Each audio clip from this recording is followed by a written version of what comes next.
Can you see this? That's my knee. Oh, it's not iron. It's just a regular knee. Ah, yes. The iron knee of it all.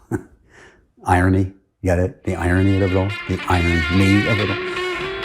In terms of ironic events, this is the heavy metal of all ironies.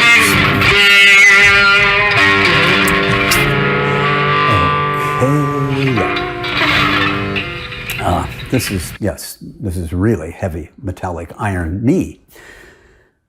Okay, I apologize. This is actually a very serious topic, so enough of the theatrics. Let's get seriously serious. Here are excerpts from my letter His Divine Grace Srila Prabhupada wrote regarding Srila Sridhar Maharaj in regards to what he had done after the departure of their spiritual master, Srila Bhaktisiddhanta Saraswati. And Srila Prabhupada is writing about his guru, Srila Bhaktisiddhanta Saraswati. Quote, still he requested his disciples to form a strong governing body for preaching the cult of Chaitanya Mahaprabhu. He never recommended anyone to be acharya of the Gaudiya Math. But Sridhar Maharaj is responsible for disobeying this order of Guru Maharaj. And he and others who are already dead unnecessarily thought that there must be one acharya. If Guru Maharaj could have seen someone who was qualified at that time to be acharya, he would have mentioned. Because on the night before he passed away, he talked of so many things, but he never mentioned an acharya. His idea was acharya was not to be nominated amongst the governing body. He said openly, you make a GBC and conduct the mission. So his idea was amongst the members of the GBC who would come out successfully and self-effulgent, acharya would automatically be selected.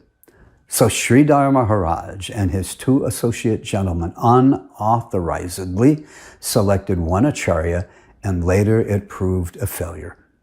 The result is now everyone is claiming to be acharya, even though they may be kanistha adhikari, with no ability to preach. In some of the camps, the acharya is being changed 3 times a year. Therefore, we may not commit the same mistake in our ISKCON camp. Actually, amongst my godbrothers, no one is qualified to be acharya. This letter is written by Srila Prabhupada to Rupanuga, and it was dated 28th of April, 1974. I will elaborate more on this letter in the ancillary note. The link is here on the screen. But for now, I want to only point out the sheer irony that the GBC actually sought the guidance of Sridhar Maharaj on this very same issue under the very same circumstances. Srila Prabhupada wrote that it was this very same Sridhar Maharaj who was responsible for disobeying Srila Bhaktisiddhanta's order regarding how the disciplic session will continue after their guru had departed, and how the next guru will become known or selected or not selected. Imagine. For the same issue, the same topic, the same person, the GBC go to him. Srila Prabhupada points out that Sridhar's ideas were unauthorized and that the results ended in total failure. Actually, it was a result of Sridhar's ideas on this very same topic, selecting gurus after the previous acharya has passed. His ideas and advice on this very same exact issue, the entire Gaudiya Math mission became torn apart and disintegrated. I would hope now that it's clear why, by taking this into consideration, I say it was so unbelievably heavy ironic for the GBC to have approached this very same Srila Sridhar Maharaj to gain his guidance on this very same issue under the very same circumstances. How Srila Prabhupada must have felt when this was taking place. Why would Srila Prabhupada have left this world and left the GBC in total darkness without giving any guidance at all on how to proceed on this most important topic, at least regarding the path the GBC had taken.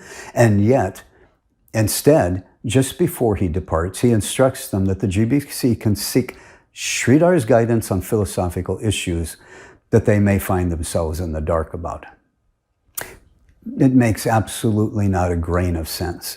In light of what Srila Prabhupada wrote in this letter regarding Sridhar and his ideas regarding how the disciplic line should go on after the Acharya departs, it's painfully obvious to many of us that our Srila Prabhupada would have in no way wanted the GBC to seek Sridhar's guidance on this exact topic under the exact same circumstances. Some devotees argue that possibly Srila Prabhupada never told the GBC can seek Sridhar's philosophical advice. They argue that Tamal must have made this up. But others have collaborated that this is what Srila Prabhupada had said, and therefore it does appear that Srila Prabhupada did give this advice, that the GBC can seek Sridhar's help on philosophical issues, but that they can't resolve on their own. But if that is the case, and the evidence points to it being so, then the only thing that makes sense, any sense, is that Srila Prabhupada never intended or instructed the GBC to go down this path of the dark side. The multi-guru path. He wouldn't have left without shedding the full light of his own guidance on this path. He simply would not have left them in the total darkness such as this on such an important issue and give them the instruction that they can go and seek Sridhar's guidance if they find themselves on the dark on an issue. In all, or at least in many other ways, Srila Prabhupada did find Srila Sridhar's understanding of our philosophy to be good. Therefore, if we theoretically accept that Srila Prabhupada only intended that we go down the Ritvik Ras path, then it makes sense that he would have given the advice to the GBC that they could, on other philosophical questions that they find themselves in the dark on, that they can seek Sridhar's advice, but not regarding this specific issue. The other irony is that if Srila Prabhupada had wanted 11 men to immediately become gurus, it made for a very awkward situation where ISKCON's newly adorned gurus are now seeking the guidance of a senior Vaishnav who himself was a guru in his own separate ashram where he accepts his own disciples. The awkward difficulty this could cause, and the GBC were themselves very aware of it, was for the new members of ISKCON. Many had aspired to become Srila Prabhupada's own direct disciple. But now that he had departed, according to the GBC, they now had to surrender to one of these new 11 acharyas. But if these 11 gurus were themselves taking guidance from a godbrother of Srila Prabhupada and approaching him for their enlightenment, then why wouldn't many of the new members of ISKCON simply approach Sridhar Maharaj directly and become his direct disciple? Since he was senior to the ISKCON gurus, and in fact, those new members who would take initiation from Sridhar Maharaj would come on an equal footing with the ISKCON gurus rather than their disciples. They would be grand disciples of Srila Bhaktisiddhanta Saraswati, just as the ISKCON gurus themselves were. Besides, Srila Sridhar had been guru for many decades by that time. He was a disciple of Srila Bhaktisiddhanta even longer than Srila Prabhupada was. Why settle for someone who had never been a guru before, who has only been a devotee for just a few years, when they could become a disciple of a far more advanced guru and who was giving guidance and enlightenment to the ISKCON gurus? The GBC was well aware of this awkward situation, and so they decided that it was best for ISKCON and for them to try and keep it a secret that the GBC, and especially the new gurus, were meeting with and taking advice from Srila Sridhar Maharaj. Their policy was that the fewer who knew about this, the better.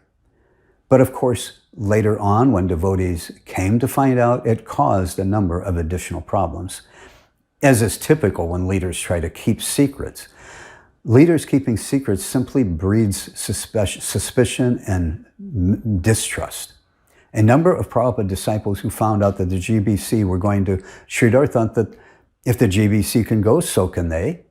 And as things started to go more and more sideways and insane in ISKCON, as the Zonal Acharyas started falling down and going off in many different directions, many ISKCON devotees, Prabhupada disciples, and newer devotees sought Srila Sridhar's shelter from the storm.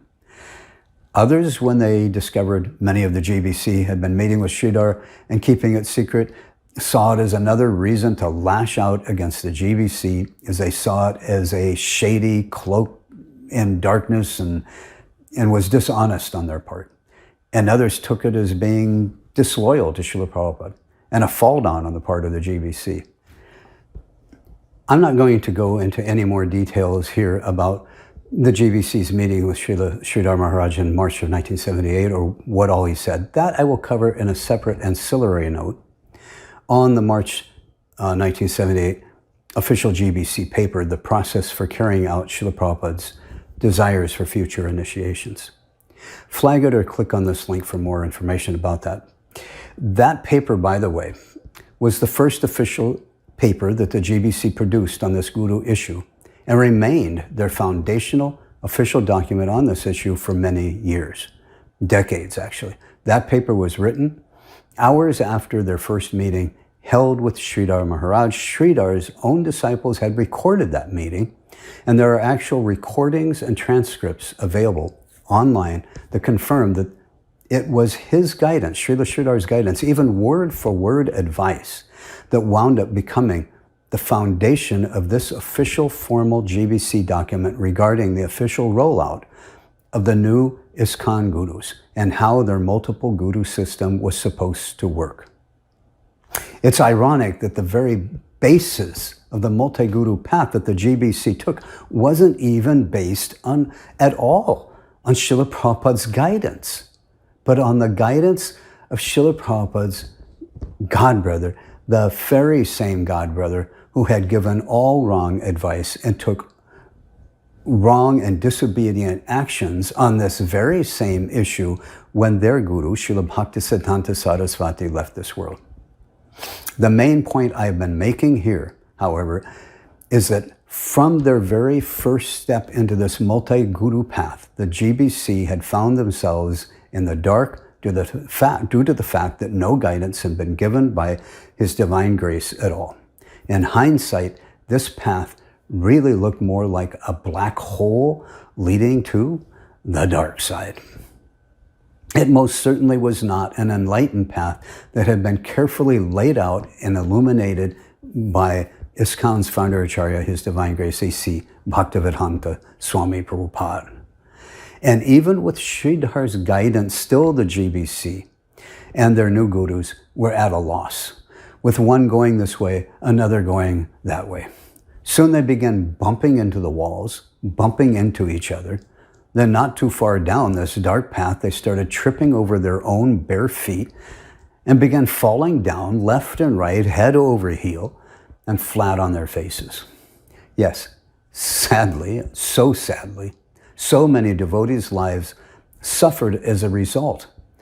From the very beginning, the GBC had to seek enlightenment from other than Srila Prabhupada, from outside of his direct teachings and instructions on how to proceed down this path.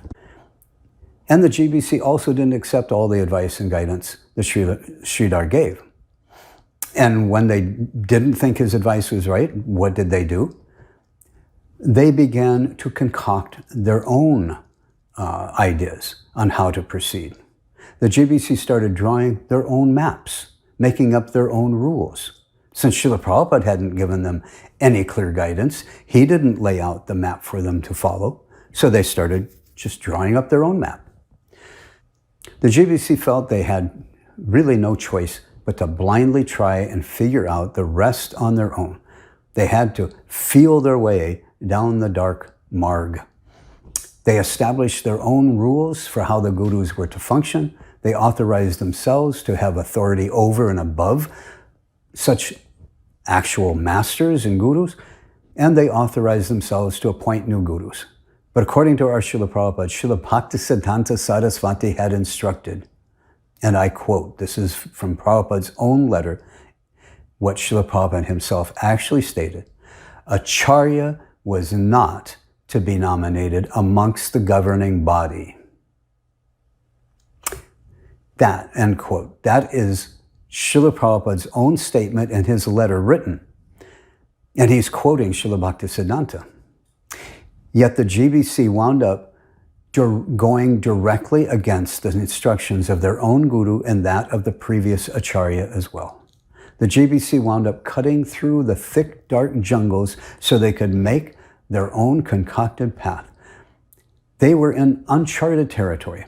They were forging their own concocted path in a very dark and dense forest of Maya. Hare Krishna. This is another voice-only added insert. I felt I should explain here what I meant by saying the GBC were in uncharted territory. As we said, Srila Prabhupada had given no instruction or guidance on how these multiple gurus fit in. But the lack of guidance given by Srila Prabhupada isn't the only guidance that was lacking. The other problem was that there's no past precedence for such a situation. That is, no past Acharya had ever selected multiple successors who were all to act as gurus within one and the same ashram or ashram organization. And especially not when the previous Acharya had set up an ultimate authority for that ashram organization.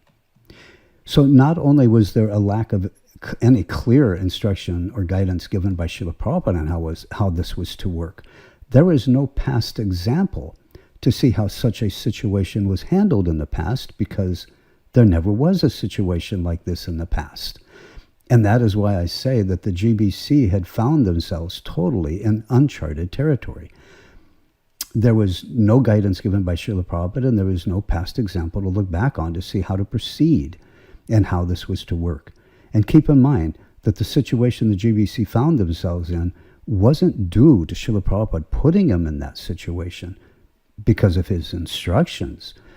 The cause of them being in that situation is the GBC had misunderstood what Srila Prabhupada was saying on May 28th. They had mistakenly thought he was going to name men who would become gurus.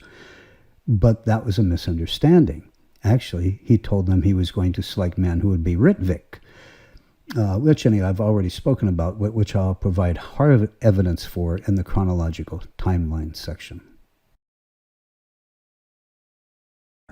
And so the GBC had to start making changes. They had to change the way the GBC managed ISKCON. They had to make major changes to the system Srila Prabhupada had set up. Then they had to make changes to those changes, and later more changes to the changes ad infinitum. Reminds me of that early 1960s Dylan song again. It's time for the GBC to undo the changes. Here it is, over 4 long decades, and the GBC still can't figure out exactly where they are really supposed to be and how all of this was really supposed to work. They are still making changes. Issues keep rising up, and they have to slap another bandage on top of so many other bandages. But the real cause of that illness is actually never addressed. The real cause of all this darkness on the path is very simple. It is because this isn't the path His divine grace wanted us to take. The GBC had gotten it all wrong back in May of 1977. They were never supposed to be on this dark path that leads to the dark side. On the other side, there is the Ritvik of the Acharya system path. The supporters of this path, and myself being one, say that this is the actual path that Srila Prabhupada had wanted us to follow. This path is fully enlightened, and it is enlightened by Srila Prabhupada's full guidance, which he gave in writing with his signature that clearly spelled out how we were to conduct ourselves down this path. He gave the map. He gave all enlightenment. His torch light of knowledge is lighting this path. So let's see how different it would have been had the GBC taken ISKCON down this path instead. Well, first of all, they wouldn't have been lost.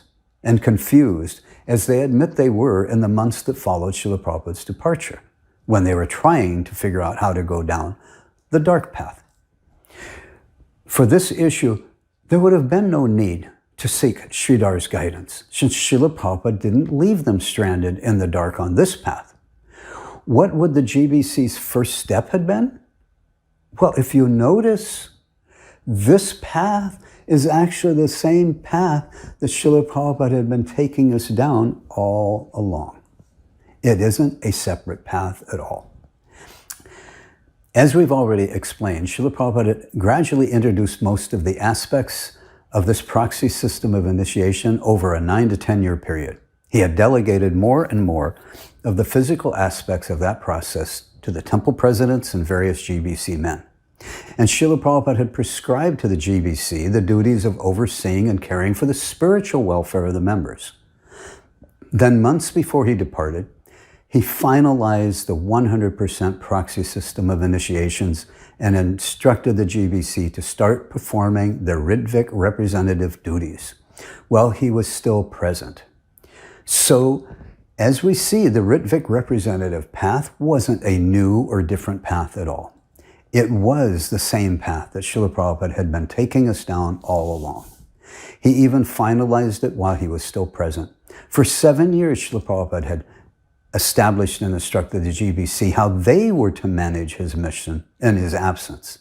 He instructed that they were to give the spiritual guidance to all of the members in their zones. They were to care for the spiritual well-being of all the members in their zones. They were to address the personal issues of all the members in their zones. He never spoke or even hinted of there being multiple guru masters in ISKCON who would perform those functions, well, only for just for their disciples. He only ever instructed that the GBC was to perform those functions, and for the initiations, he had been delegating more and more of the physical, mundane aspects of that process to the temple presidents and the GBC men. Via the July 9th letter, he finalized that system, making it 100% proxy system that no longer required his physical involvement or his physical presence. And all we had to do after he departed was just to continue on that very same path he had set up for us. There was no need of any change at all, no need to veer off the path and start chopping our way through a dense, dark forest of Maya. This was the same path that he had given full illumination of his guidance on how to proceed. Before he had left, he had given his last will. And in the recording, when he dictated that will, his very first declaration was, I'll play it. The system of management will go on as it is now.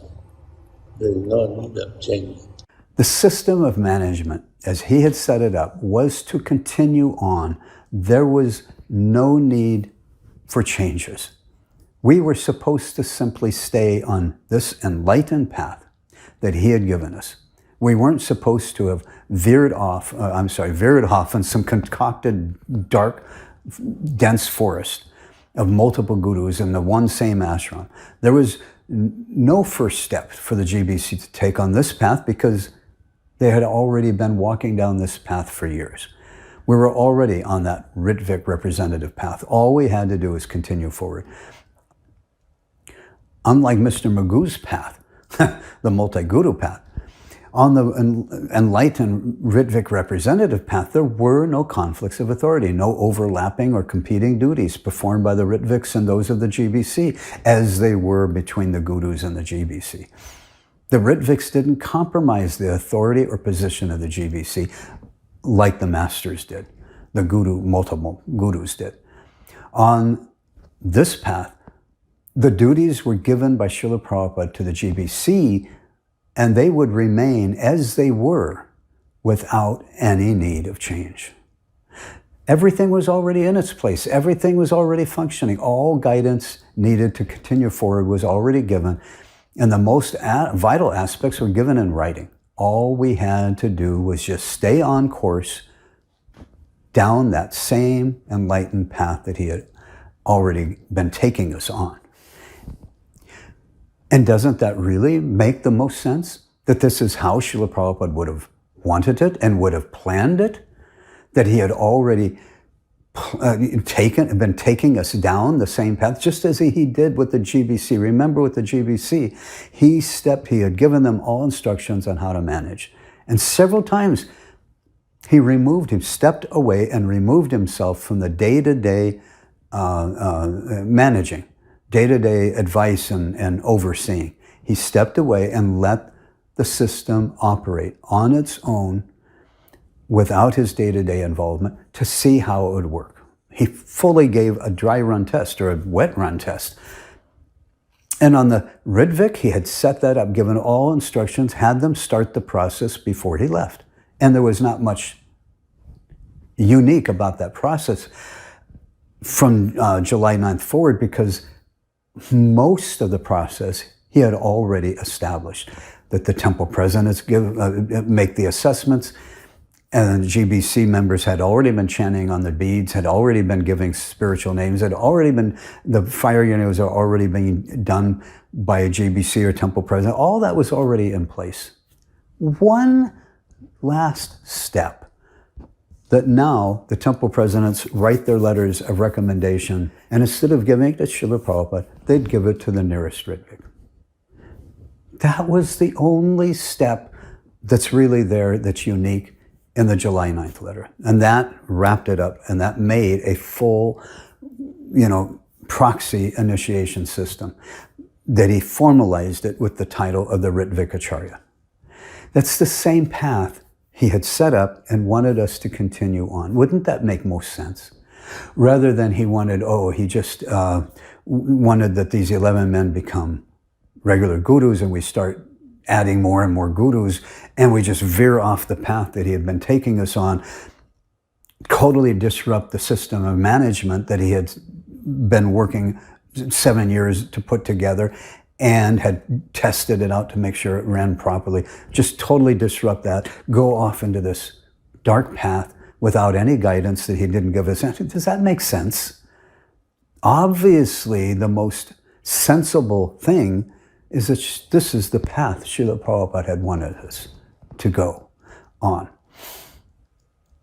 As I analyzed this, it finally became crystal clear. The path of the multiple guru path that the GBC had taken us on, it wasn't a path at all. Rather, the GBC had wandered off the intended path that Srila Prabhupada had been taking us on and wandered into a deep, dark forest of Maya. After the GBC wandered off the path, they found themselves lost in the dark jungle, and with no guidance at all. They were the ones trying to carve out a path when no path existed. No guidance had been given, no map was drawn. It was the GBC's own concocted path. It wasn't the path that Srila Prabhupada had given us. At this point, I now found myself firmly standing on the Ritvik side of the Ritvik Guru fence. It wasn't just one logical argument that brought me to this conclusion, but it was one after the other. Scenarios and arguments that I analyzed, and each one individually, based on their own separate merit, wound up pointing me to the same side. There were too many illogical and conflicting points that revealed how the multi-guru system was at total odds with the scriptural definition of what an actual guru is. It is at odds with the explicit instructions given by His divine grace. And in all these separate situations and separate scenarios, when we analyzed how things would have worked out had we stayed on the Ritvik representative of the Acharya path, all of the conflicts, all of the issues, all of the illogical scenarios, they all vanished. Srila Prabhupada had very explicitly, in many written and signed letters, prescribed duties and functions to the GBC men where they were to give spiritual guidance, for all the members in their zone. They were to take care of the Krishna consciousness of all the members in their zone. They were to resolve the personal and temple issues. They were to keep the members engaged in their service, all the members in their zone. They were to provide facilities to increase our preaching projects, not gurus, but members of the GBC acting as GBC. But because the GBC introduced so many sub-gurus and sub-masters in ISKCON, the sub-gurus usurped those duties, taking them away from the GBC, but only performed them for the ones who they had performed the initiation ceremony for. This result is a dramatic and drastic change to how the GBC managed. It totally disrupted the way ISKCON was to be managed and where it was supposed to be heading. Again, what defines the true guru? The true guru gives the torchlight of transcendental knowledge that opens our darkened eyes. The guru is the spiritual master, means he is the teacher of spiritual knowledge. The Diksha Guru is he who initiates the disciple by the teachings of his transcendental knowledge. In ISKCON, that doesn't define the current gurus, it defines Srila Prabhupada. It is his torch of transcendental knowledge that is truly initiating and saving all of us, old and new members alike. While I now found myself quite firmly on the Ritvik Ras side of the fence, I still yet had to study the hard evidences and the historical facts on this issue, such as what did Srila Prabhupada actually say on May 28th, 1977, when the GBC directly asked him how he wanted initiations to be conducted in the future when he is no longer present, and other philosophical aspects also. Still, I had to address those yet. Before this, even though so many arguments and logic deductions brought me to lean toward the Ritvik side, I kept resisting them because the GBC had taken such a strong opposition to the Ritvik Ras idea. They had villainized it, demonized it so much that it wasn't an easy decision to make. It meant that I would now be totally opposing the GBC on this most all-important issue. But by now, it had become crystal clear. The path the GBC had taken us down was wrong. It was a path that had absolutely no guidance given by Srila Prabhupada. It was dark, it was full of conflicts and unresolvable issues. Yet the Ritvik Ras path was fully enlightened. It was free of all such conflicts. It was the very same exact path Srila Prabhupada had been taking us on for many years. It is the one he gave his full enlightened knowledge on and writing and all. And this brings me to the end of part 7.